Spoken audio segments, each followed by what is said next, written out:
Hello everyone, कैसे आप सब लोग। तो आज मेरा सीजीएल प्री का एग्जाम हो गया है, सबसे लास्ट शिफ्ट थी और एसएससी के सारे एग्जाम हो चुके हैं प्री के तो अभी तक के। और मैं वही आज आपको रिव्यू देने वाली हूँ। वैसे तो अभी ये किसी काम का नहीं है, क्योंकि अगर पहले होता तो शायद आप लोगों को भी हेल्प मिलती, लेकिन ठीक है, अभी मेरा जैसा पेपर हुआ वो मैं आपको बताती हूँ। तो मुझे अब की बार डर भी बहुत ज्यादा था, क्योंकि अभी हाल ही में सीएचएसएल का एग्जाम हुआ, तो वो पेपर मेरा बिगड़ गया। उसके बाद से एक अलग ही डर बैठ गया था मन में कि पता नहीं कैसा होगा क्या होगा, और 2-3 दिन से मेरे को नींद भी नहीं आ रही थी और बहुत ज्यादा डिमोटिवेट फील कर रही थी। तो मैंने स्टार्टिंग की रीजनिंग से, और रीजनिंग का लेवल मुझे इजी लगा। 4-5 क्वेश्चन सीरीज के भी थे, जिसमें से एक क्वेश्चन मुझसे बना नहीं, तो वो मैंने सोचा मैं लास्ट में कर लूंगी, लेकिन टाइम नहीं रहा लास्ट में, इसलिए मैं एक्स्ट्रा टाइम नहीं दे पाई उसको। 25 में से 24 क्वेश्चन की और सारे इजी थे, और मुझे जहां तक लगता है लगभग सारे सही होने चाहिए। और फिर नेक्स्ट मैंने किया जीएस। और देखिए, जीएस का तो मुझे स्टार्टिंग से बहुत ज्यादा डर है, क्योंकि मैं जितना मर्जी पढ़ लूं मुझे याद ही नहीं होती, और इजी से क्वेश्चन भी गलत हो जाते एग्जाम में। और वो सिली मिस्टेक मैंने आज भी की है। एक पूछ रखा था यूपीएससी का आर्टिकल, जिसमें मैंने चुनाव आयोग वाला लगा लिया 324, और मुझे दिमाग में लग रहा था कि हाँ ये चुनाव आयोग का है, लेकिन वहां पे इतना प्रेशर रहता है ना कि हमें समझ में नहीं आता, और मैंने वो क्लिक कर दिया। और बाकी क्वेश्चन इजी थे तो मुझे सही लगा। एक तो यक्षगान का क्वेश्चन पूछ रखा था जो कर्नाटक का है।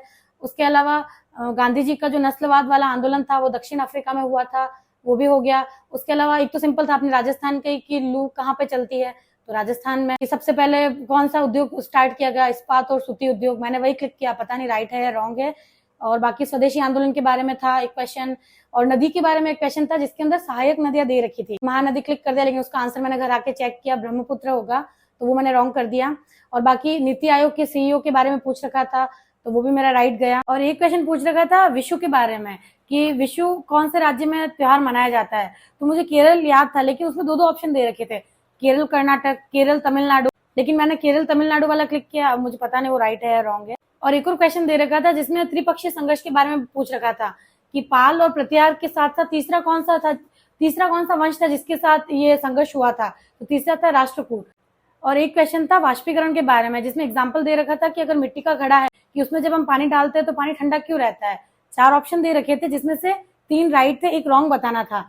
तो उसमें मुझे क्या रॉन्ग लगा कि उसमें दे रखा था कि जो बाहर की जो जलवायु की जलवाष्प है वो मिट्टी के घड़े के अंदर प्रवेश करती है, लेकिन वो तो रॉन्ग होगा, क्योंकि जलवाष्प तो बाहर जाती है ना, तभी वो पानी ठंडा होता है। और एक क्वेश्चन था जिसके अंदर पूछ रखा था कि राष्ट्रीय युवा नीति के तहत युवाओं की उम्र क्या है, तो वो मैंने क्लिक किया 15 से 29 साल, जो कि राइट है। और एक और क्वेश्चन था जिसमें पूछ रखा था कि विशिष्ट प्रतिरोध का मात्रक क्या है, तो ओम मीटर। और ये था कि पुष्यमित्र शुंग ने पंजाब पर विजय प्राप्त की थी किसको हराकर, तो मैंने उसमें ऑप्शन राइट, उसमें मैंने क्लिक किया था हुणों पर आक्रमण किया था। और एक और क्वेश्चन था कि अभिनव बिंद्रा को गोल्ड जो है वो कौन से सन में मिला था, तो ये भी राइट है। एक और आर्टिकल पूछ रखा था अनुसूचित जाति जनजाति के बारे में, आर्टिकल 46, ये भी राइट गया। तो जीके भी मेरे को ठीक लगी, मतलब मेरे लिए तो काफी सही थी। वैसे तो मैंने जीएस के अंदर 19 क्वेश्चन किए टोटल, लेकिन उसमें से 12-13 क्वेश्चन मुझे ऐसा लगता है कि परफेक्ट राइट है, और बाकी मैंने थोड़े बहुत गैस करके भी किए है, तो आंसर क्या आएगी तो पता चल जाएगा। फिर मैंने 3rd नंबर पे किया इंग्लिश। तो इंग्लिश में मुझे ग्रामर तो इजी लगी, एकदम अच्छे से हो गई, लेकिन वोकैब में मुझे प्रॉब्लम हुई। सिनोनिम एंटोनिम जो पूछ रखे थे वो वर्ड्स, एक का तो मेरे को मीनिंग भी नहीं आ रहा था, और एक जो था उसके ऑप्शन मुझे काफी ऐसे लगे सिमिलर से, तो मैं क्लिक नहीं कर पाई।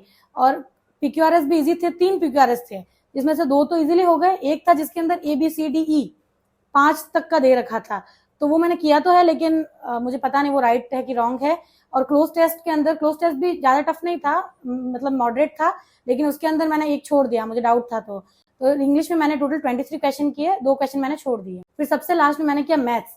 तो अब मैथ्स के लिए मेरे पास टाइम बचा 25, जबकि यहाँ पे जब मैं टेस्ट लगाती थी ना, तो मैथ्स के टाइम मेरे पास आराम से 30 मिनट रहते थे, लेकिन वहां पे क्या, क्लिक करने के बाद वहां का सर्वर ही थोड़ा डाउन रहता है।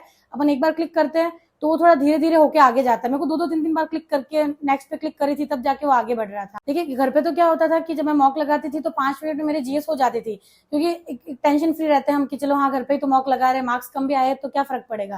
लेकिन एग्जाम में क्या एक अलग ही प्रेशर रहता है कि कहीं आते हुए गलत ना हो जाए, तो क्या क्वेश्चन को भी अच्छे से पढ़ना, फिर वापस ऑप्शन को भी ध्यान से देखना, तो वहां मुझे 7 से 8 मिनट लग गए जीएस करने में भी, तो इस वजह से थोड़ा एक्स्ट्रा टाइम लगा।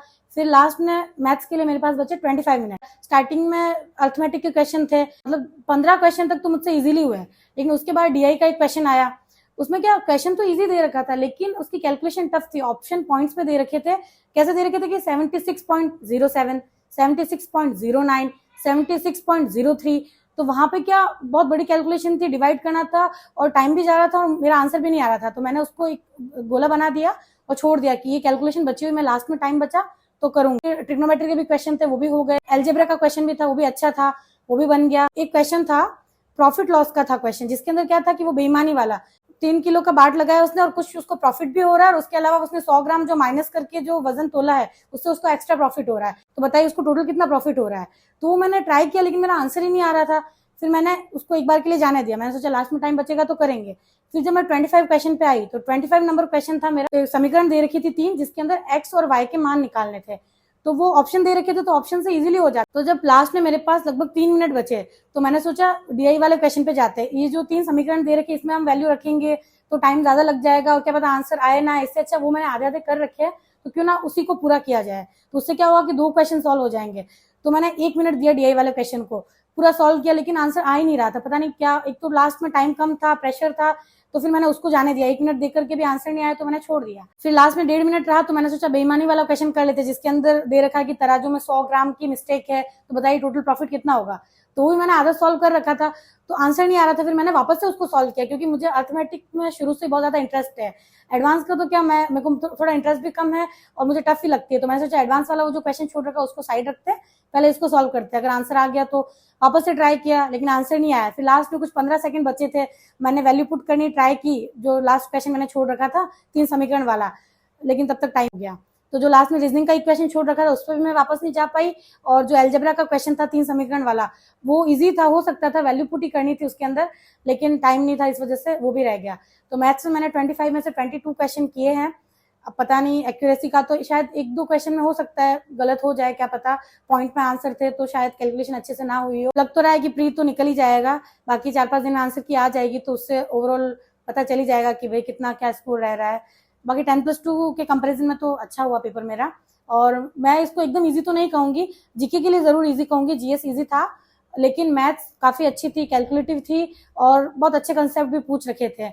और इंग्लिश का पेपर भी इंग्लिश भी मेरे को ठीक लगी, क्योंकि इंग्लिश में पीक्यूआरएस भी थोड़े अच्छे दे रखे थे, और साथ में वोकैब भी टफ थी। मैंने पिछले 10 साल के पेपर कम से कम 10 से 12 बार रिवाइज कर रखे थे अच्छे से, लेकिन फिर भी वो वोकैब मेरे को अलग ही लगी। और जिनका भी आज की शिफ्ट में था वो लोग भी जरूर कमेंट में बताइए कि उनका क्या स्कोर रहा।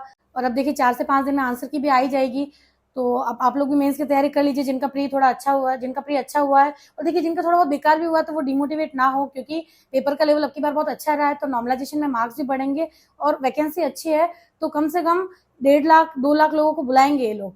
तो उससे क्या होगा कि आपका प्री निकल जाए। और देखिए मेंस में कुछ अलग नहीं है, प्री जैसा ही है सब कुछ, बस एक कंप्यूटर अलग ऐड हो जाता है और दूसरा टाइपिंग भी ऐड हो जाती है। और साथ में क्या मैथ्स में कुछ टॉपिक है, जैसे प्रोबेबिलिटी है, स्टैटिस्टिक्स है, ये 2 टॉपिक एक्स्ट्रा ऐड हो जाते हैं। और दूसरा रीजनिंग के अंदर थोड़े वो स्टेटमेंट वाले क्वेश्चन है, वो थोड़े एक्स्ट्रा आ जाते हैं, तो उनकी अलग से प्रैक्टिस करनी रहेगी। और हाँ, कंप्यूटर को आप जरूर अच्छे से कीजिए, क्योंकि अगर आपके 300 प्लस भी नंबर रहे, लेकिन अगर आपने कंप्यूटर क्वालिफाई नहीं किया तो फिर कोई मतलब नहीं रह जाएगा, फिर चाहे आपके कितने भी मार्क्स। देखिए मैं कंप्यूटर के लिए ये बुक फॉलो करूंगी अभी, टीयर 2 के लिए।